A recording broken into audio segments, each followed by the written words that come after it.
एक छोटे से गांव का लड़का जिसका नाम था धीरजलाल हीराचंद अंबानी, जिसने कभी सोचा भी नहीं होगा कि उसका नाम एक दिन देश की सबसे बड़ी कंपनी के साथ जुड़ा मिलेगा। पेट्रोल पंप से लेकर ग्लोबल लेवल तक ये कहानी है धीरूभाई अंबानी की।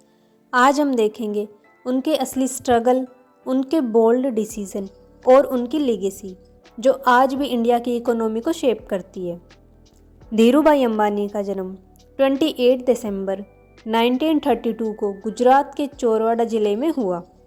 उनका परिवार आम था। पिता टीचर थे और माता हाउसवाइफ थी। बचपन में उन्होंने सीख ली थी मेहनत और रिस्क लेने की। जवानी में उन्होंने यमेन जाकर डिफरेंट जॉब्स की और वहीं उन्होंने फॉरेन ट्रेड का बेसिक समझ आया। 1957 में धीरूभाई अंबानी इंडिया वापस आए और टेक्सटाइल ट्रेडिंग में उतर गए।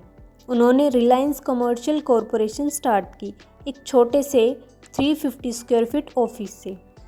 पहली स्ट्रैटेजी सिंपल थी, चीप सिंथेटिक yarn इंपोर्ट करना और इंडियन मार्केट में सेल करना। उन्होंने लो कॉस्ट प्रोडक्शन और लार्ज स्केल डिस्ट्रीब्यूशन का फॉर्मूला अप्लाई किया। रिलायंस ने टेक्सटाइल ब्रांड विमल लॉन्च किया और मार्केटिंग पे जोर दिया। मास अपील, स्ट्रॉन्ग डिस्ट्रीब्यूशन और कैची एडवर्टाइजिंग, यही विमल उनको मार्केट में एस्टैब्लिश करने का सबसे बड़ा स्टेप बना।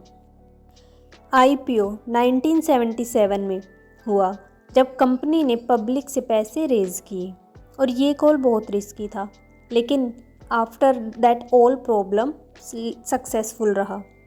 धीरूभाई की जर्नी सिर्फ सक्सेस से भरी हुई नहीं थी। उनकी कंपनी पर कई बार एलिगेशंस आए, मार्केट मैनिपुलेशन, रेगुलेटरी टसल्स और पॉलिटिकल कंट्रोवर्सीज। स्टॉक मार्केट में जो एग्रेसिव टैक्टिक यूज़ हुए उनको लेकर मीडिया ने उन्हें बहुत ज़्यादा क्रिटिसाइज़ किया, लेकिन इन्हीं टैक्टिक्स ने कभी कभी रिलायंस को फास्ट ग्रोथ करने में बहुत ज़्यादा हेल्प की। धीरूभाई का विज़न था बड़ी सोच, सिंगल प्रोडक्ट कंपनी से डाइवर्सिफाई करना। उन्होंने पेट्रोकेमिकल्स, रिफाइनिंग और बाद में टेलीकॉम और रिटेल के लिए जो रास्ते सेट किए थे, उनके फाउंडेशंस वही थे। उनकी थिंकिंग थी make big, integrative value chain और मास मार्केट को टारगेट करो। ये अप्रोच आज भी रिलायंस के DNA में दिखता है। 1986 में धीरूभाई अंबानी को पहला स्ट्रोक आया और बाद में 2002 में उनका देहांत हो गया। उसके बाद बिजनेस फैमिली में ट्रांजैक्शन हुआ। मुकेश अंबानी और अनिल अंबानी को लीडरशिप रिस्पॉन्सिबिलिटीज़ मिली।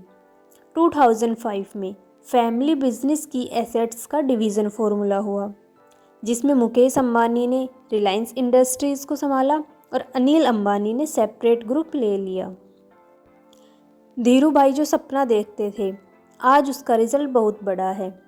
रिलायंस इंडस्ट्रीज आज पेट्रोकेमिकल्स, रिफाइनिंग, रिटेल, डिजिटल और एनर्जी सेक्टर्स में काम कर रही है। फाइनेंशियल ईयर 2025 में रिलायंस का gross revenue reported 10,71,174 crore approx $125.3 billion है। ये फिगर्स कंपनी के इन्वेस्टर रिपोर्ट से मिलते हैं। धीरूभाई की रिस्क टेकिंग और स्केल विज़न को आज मुकेश अंबानी ने नए सेक्टर्स में आगे बढ़ाया है। रिलायंस की आज की financial strategy, large CAPX projects और ग्लोबल एनर्जी डील्स एक कॉन्टिनम दिखाता है जो धीरूभाई अंबानी ने स्टार्ट किया था। धीरूभाई पर जो कंट्रोवर्सीज थी उनको हम इग्नोर तो नहीं कर सकते, लेकिन एक बात क्लियर है, उनके बिजनेस मॉडल ने लोकल एम्प्लॉयमेंट, डाउनस्ट्रीम इंडस्ट्री और रिटेल इकोसिस्टम को स्केल दिया। उन्होंने फाइनेंस को डेमोक्रेटिसाइज करने के नए तरीके लाए और इंडिया का कॉरपोरेट कल्चर और कैपिटल मार्केट को चेंज करने में उनका बड़ा योगदान रहा है। धीरूभाई अंबानी की कहानी कॉम्प्लिकेटेड भी है और इंस्पायरिंग भी है। उनके रिस्क ने इंडिया में कॉरपोरेट रिवॉल्यूशन ला दी, लेकिन उनकी जर्नी से एक बैलेंस्ड लेसन भी मिलता है।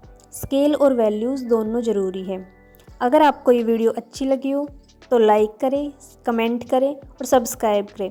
और कमेंट में ज़रूर बताएं कि आपको अगली वीडियो कौन से बिजनेसमैन की चाहिए। और मिलते हैं अगली वीडियो में, तब तक के लिए ड्रीम बिग।